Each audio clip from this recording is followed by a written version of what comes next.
আপনার পড়াই ক্লাস আপনি স্যার 55 বলে আসুন নাকি আসো।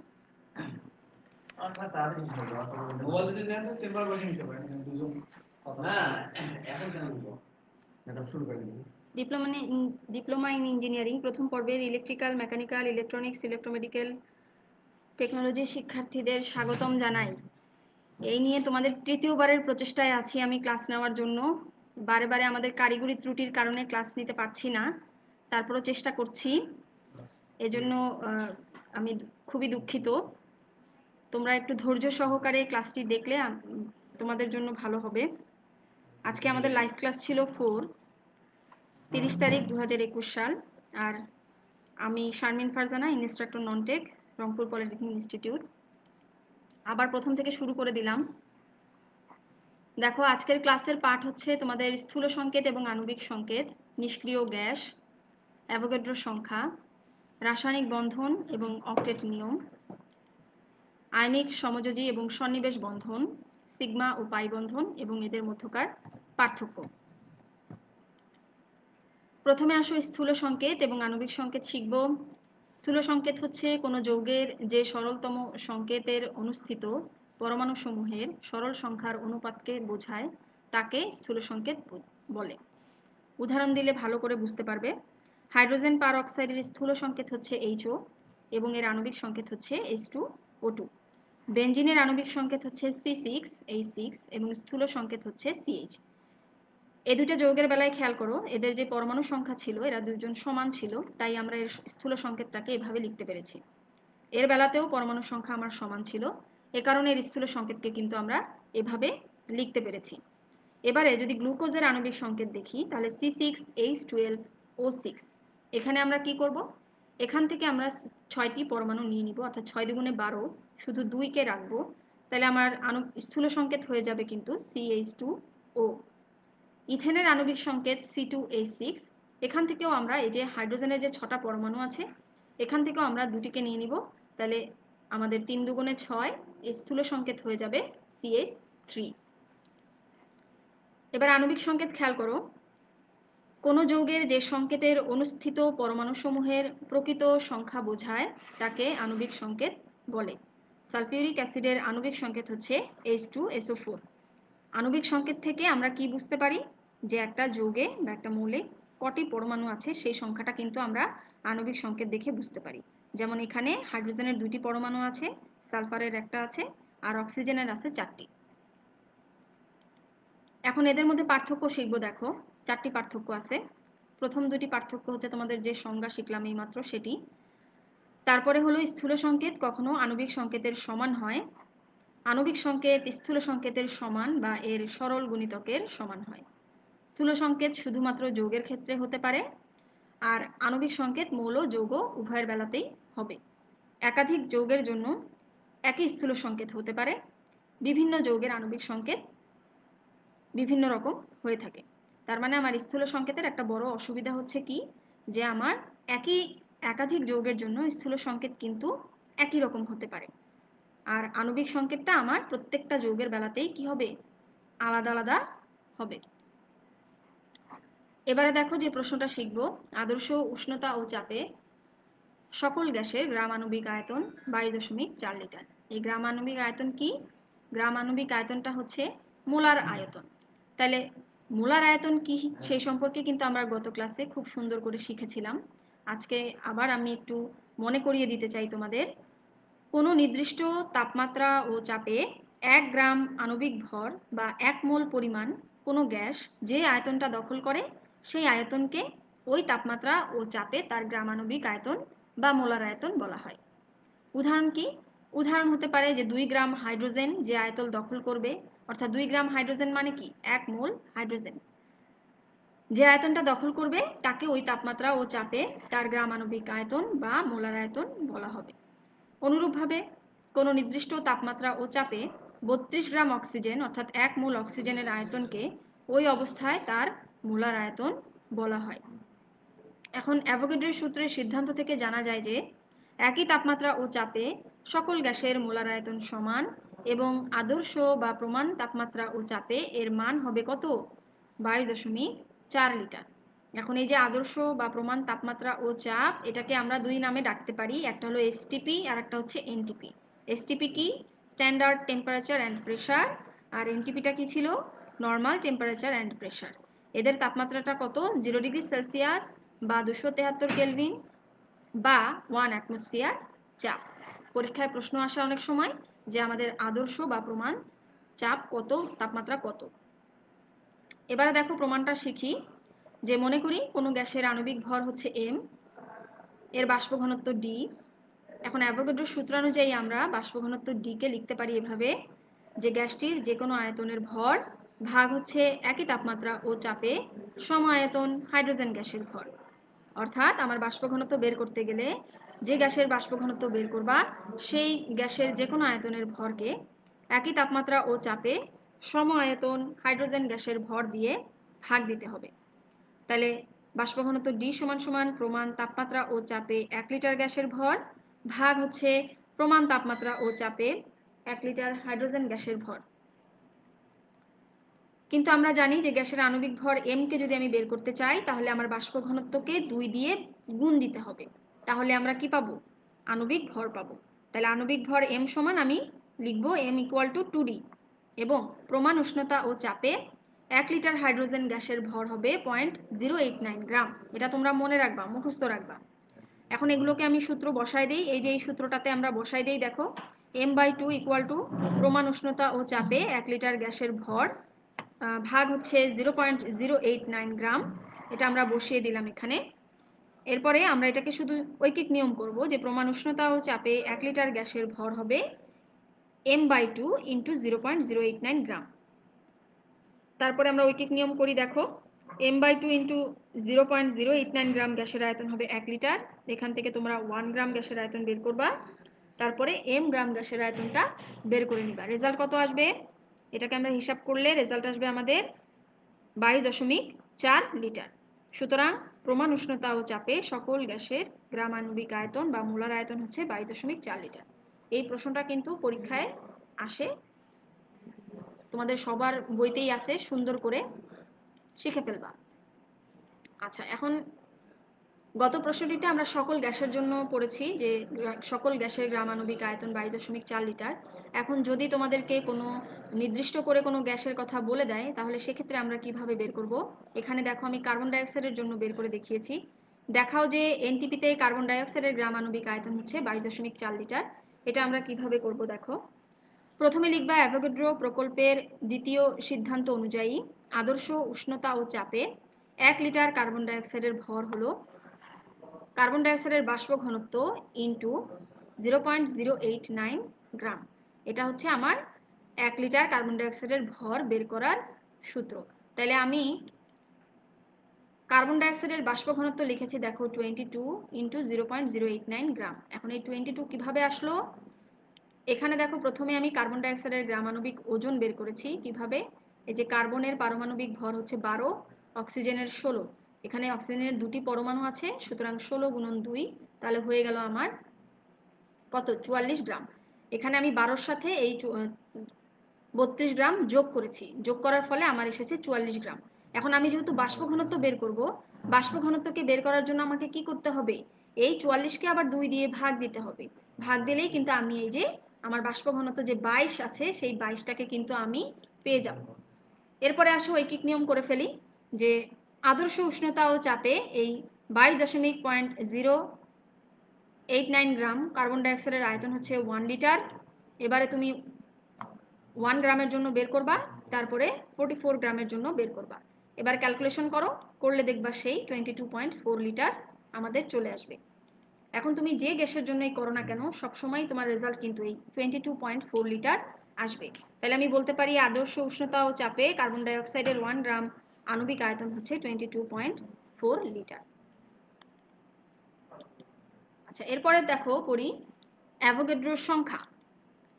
কোনো মৌলিক বা যৌগিক পদার্থের 1 গ্রাম অণুতে বা 1 মোলে এর যত সংখ্যক অণু থাকে, অথবা কোনো মৌলিক পদার্থের 1 গ্রাম পরমাণুতে এর যত সংখ্যক পরমাণু থাকে, অথবা কোনো আয়নের 1 গ্রাম আয়নে যত সংখ্যক আয়ন বর্তমান থাকে সেই সংখ্যাকে অ্যাভোগাড্রোর সংখ্যা বলা হয়। তাহলে অ্যাভোগাড্রো সংখ্যা কোথায় কোথায় হতে পারে? মৌলিক বা যৌগিক পদার্থের বেলায়, মৌলিক পদার্থের বেলায়, অথবা কোনো আয়নের বেলাতে হতে পারে। তাহলে এই যে আমার অ্যাভোগাড্রোর সংখ্যা, এই অ্যাভোগাড্রো সংখ্যার মান কত? 6.022 ইন্টু 10⁻23। একটু উদাহরণ দেই, দেখো। অক্সিজেনের 1 মোল বা 1 গ্রাম অণু কত গ্রাম?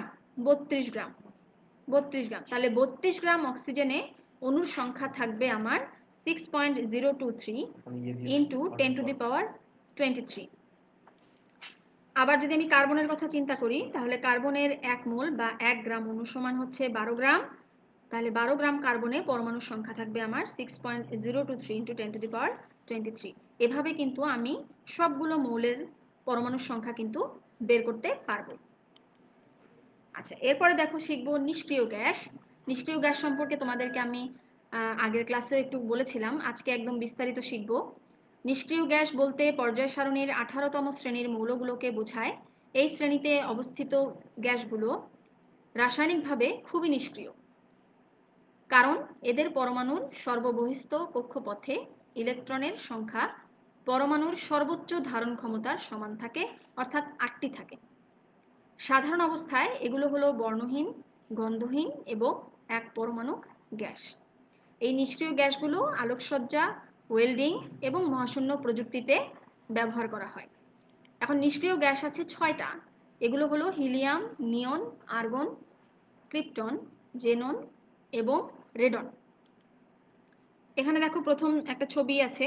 এই ছবিটাতে নিষ্ক্রিয় গ্যাসগুলির পারমাণবিক সংখ্যা দেওয়া আছে। হিলিয়ামের 2, নিয়নের আছে 10, আর্গনের আছে 18, ক্রোমিয়ামের 36, জেননের পারমাণবিক সংখ্যা 54, রেডনের আছে 86।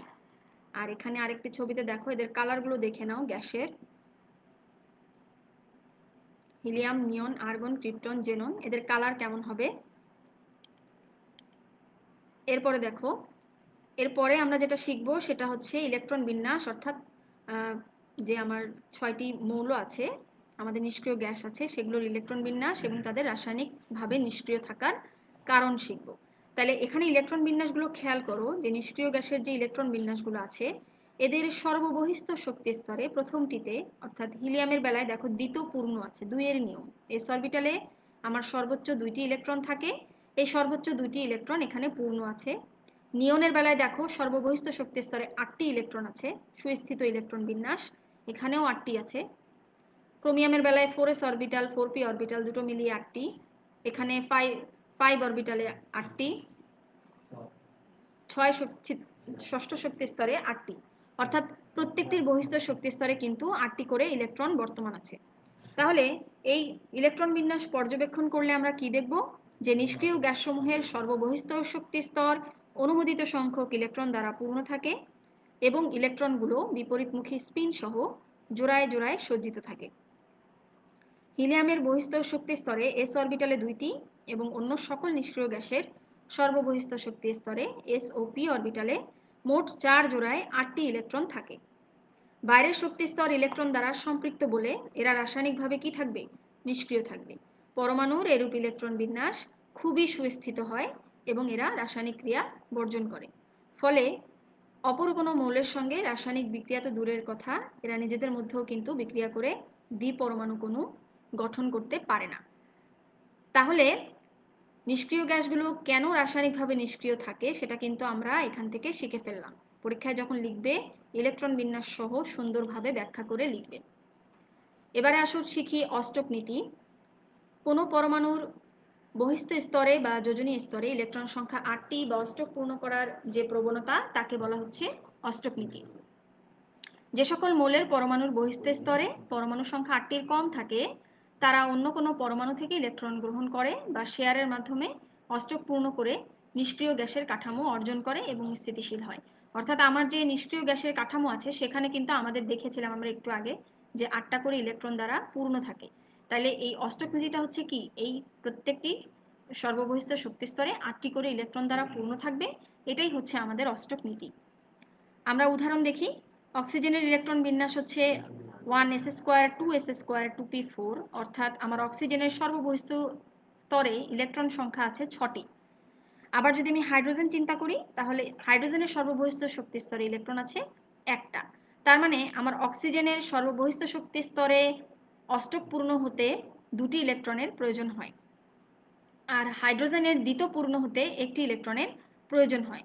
তাহলে এরা কি করবে দেখো, এরা যখন রাসায়নিকভাবে বিক্রিয়া করবে তখন এরা কি করবে, যে অক্সিজেন পরমাণু দুইটা হাইড্রোজেন পরমাণুর সাথে দুইটা ইলেকট্রন শেয়ার করবে, শেয়ার করে সেই স্থিতিশীল ইলেকট্রন বিন্যাস অর্জন করবে এবং সেই সাথে আমাদের পানি উৎপন্ন করবে।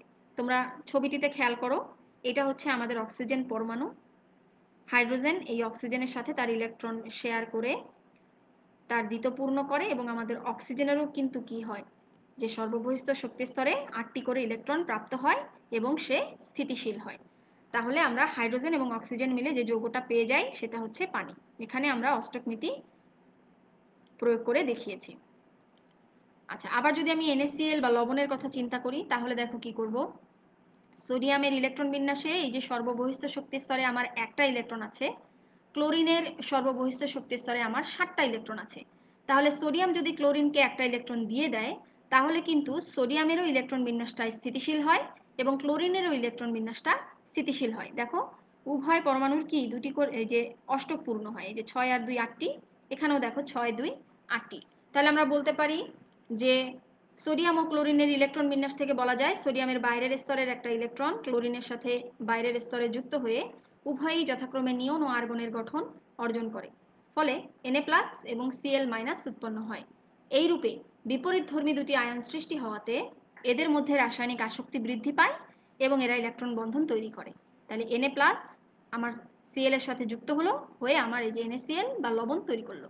এখানে দেখো ছবিতে সোডিয়াম কি করছে, তার এই যে সর্ববহিস্থ যেই কক্ষপথটি আছে সেখানের ইলেকট্রনটি সে ক্লোরিনকে দিয়ে দিছে, দিয়ে তাদের মধ্যে রাসায়নিক আসক্তি বৃদ্ধি পেয়েছে এবং তারা বন্ধন গঠন করে NaCl সোডিয়াম ক্লোরাইড লবণ তৈরি করে ফেলছে। তাহলে আমরা এখানেও অষ্টক নিয়ম প্রয়োগ করে ফেললাম। এবারে শিখবো দেখো রাসায়নিক বন্ধন। যে বল বা শক্তির সাহায্যে পরমাণুসমূহ সংযুক্ত থাকে তাকেই রাসায়নিক বন্ধন বলা হয়। রাসায়নিক বন্ধনটা মূলত 3 প্রকার: আয়নিক বা ইলেকট্রনীয় বন্ধন, সমযোজী বন্ধন, আর একটা হলো সন্নিবেশ সমযোজী বন্ধন। এছাড়া আরও কিছু বন্ধন আছে যেমন সিগমা বন্ধন, পাই বন্ধন, ধাতব বন্ধন, হাইড্রোজেন বন্ধন ইত্যাদি। প্রথমেই শিখবো দেখো ইলেকট্রনীয় বন্ধন বা আয়নিক বন্ধন। দুটি পরমাণুর রাসায়নিক সংযোগের সময় একটি পরমাণু থেকে এক বা একাধিক ইলেকট্রন অপর পরমাণুতে স্থানান্তরিত হয়ে যথাক্রমে ধনাত্মক ও ঋণাত্মক আয়ন সৃষ্টির মাধ্যমে উভয়ের মধ্যে যে রাসায়নিক বন্ধন তৈরি করে তাকে ইলেকট্রনীয় বন্ধন বা আয়নিক বন্ধন বলে। মোট কথা আয়নিক বন্ধনে কি করে, যে দুইটা পরমাণু একজন আরেকজনকে ইলেকট্রন দেয় অথবা নেয়, নিয়ে তারা ধনাত্মক এবং ঋণাত্মক আয়ন তৈরি করে, তারপরে বন্ধন তৈরি করে। একটু দেখি এখানে আমাদের সেই সোডিয়াম ক্লোরাইডের উদাহরণটাই দেখো। সোডিয়ামের যে ইলেকট্রন বিন্যাস, এই যে ক্লোরিনের ইলেকট্রন বিন্যাসে কি আছে, যে ক্লোরিনের সর্ববহিস্থ শক্তি স্তরে 7টি আছে, সোডিয়ামের আছে একটি। এই যে সোডিয়ামের একটি ইলেকট্রন ছবিতে দেখো, এই একটা ইলেকট্রন সোডিয়াম ক্লোরিনকে দিয়ে দিছে, দিয়ে দেওয়ার ফলে তারা সোডিয়াম ক্লোরাইড লবণ তৈরি করছে। এখানে আমি নিচে তোমাদের ইলেকট্রন সংখ্যাটা দিয়ে দিছি, যে প্রথম স্তরে থাকে 2টা, তারপরে থাকে 8টা, আর এই যে একটা। ক্লোরিনের বেলায় প্রথম স্তরে 2টি, তারপরে 8টি, তারপরে থাকে 7টি। যখন ইলেকট্রন আদান প্রদান হয়ে গেল, যখন তারা যৌগ গঠন করলো, তারপরে দেখো তাদের ইলেকট্রন বিন্যাসটা স্থিতিশীল অবস্থায় আছে। এরপরে দেখো সমযোজী বন্ধন।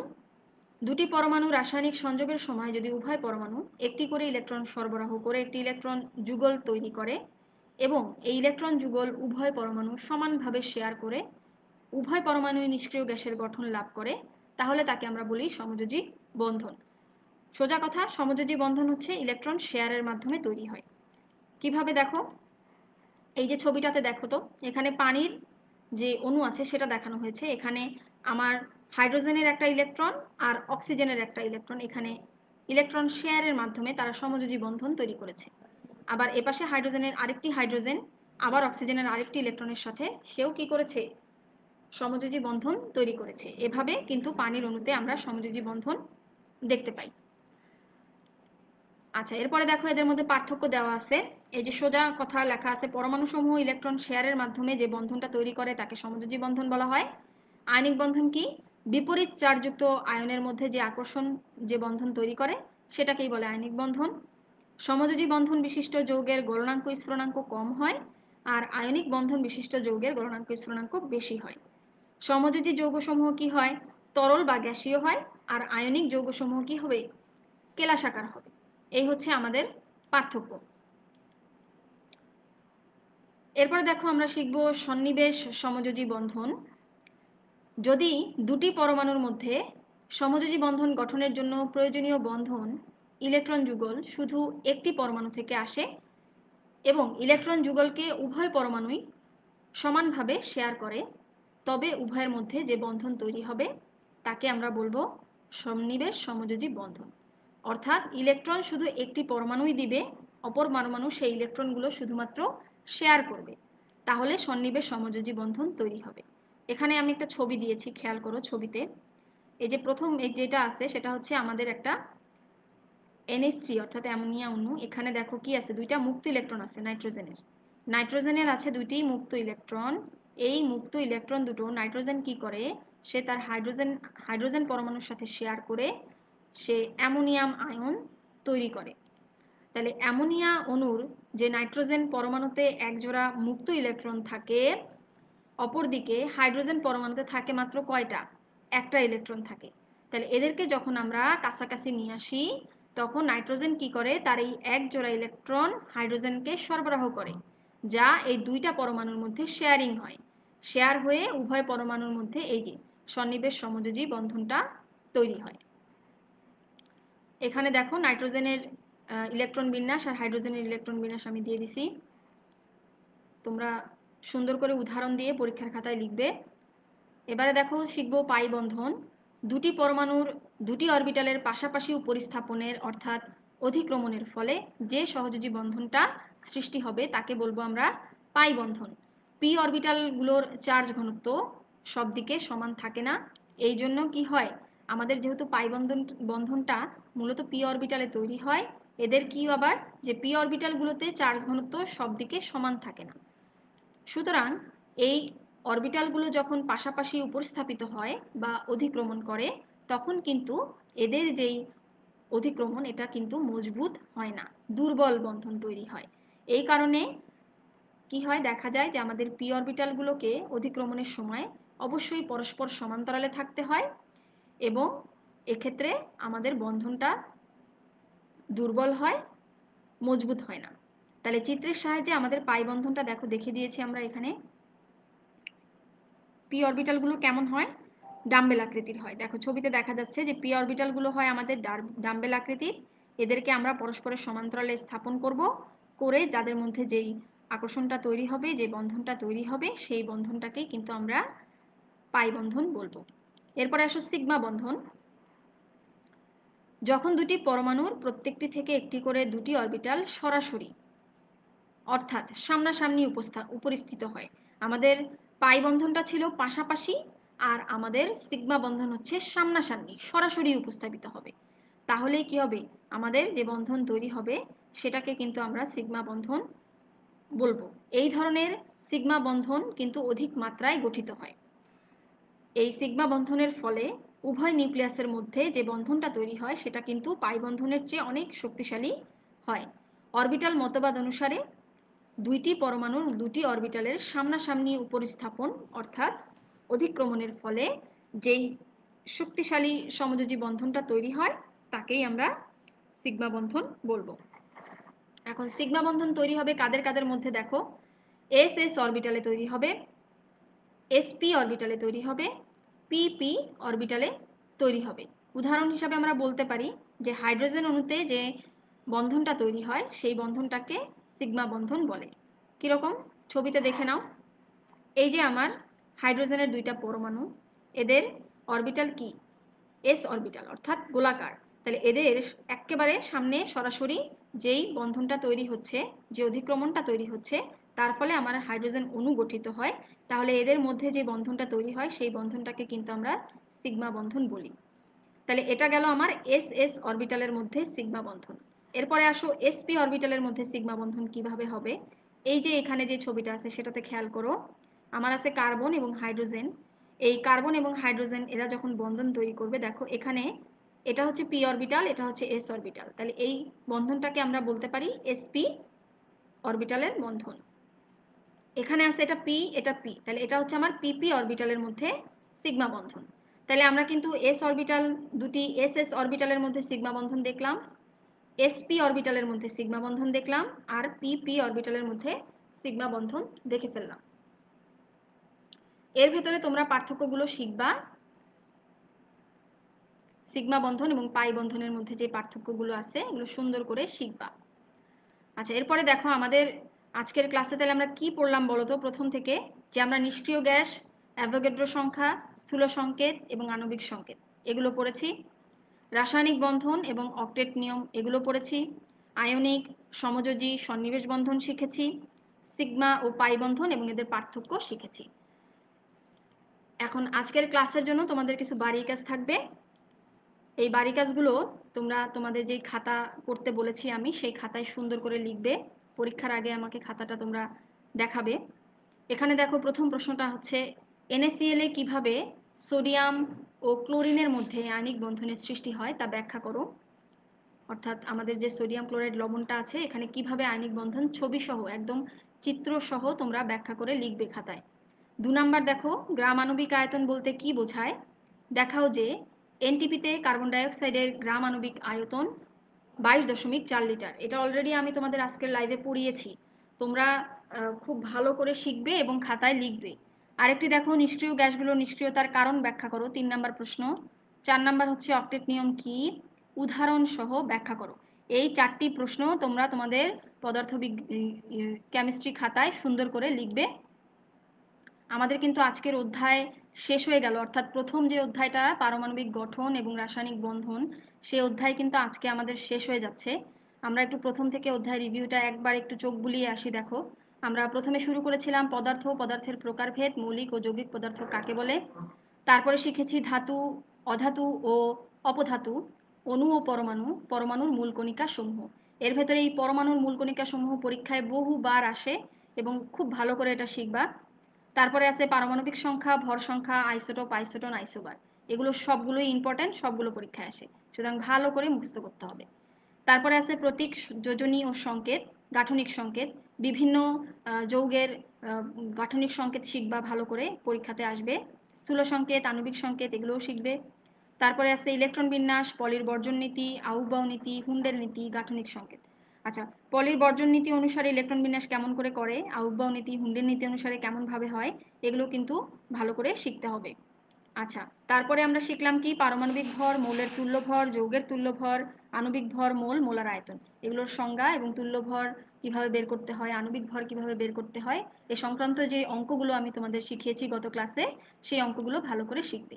আর কোনো প্রশ্ন যদি থাকে প্রশ্নগুলো আমাকে কমেন্টসে করবে, আমি ইনশাল্লাহ উত্তর দেবার চেষ্টা করব। তাহলে আজকে এই পর্যন্তই থাকো, আমি আগামী দিন ইনশাল্লাহ নতুন অধ্যায় নিয়ে হাজির হব। তোমাদের সকলকে ধন্যবাদ।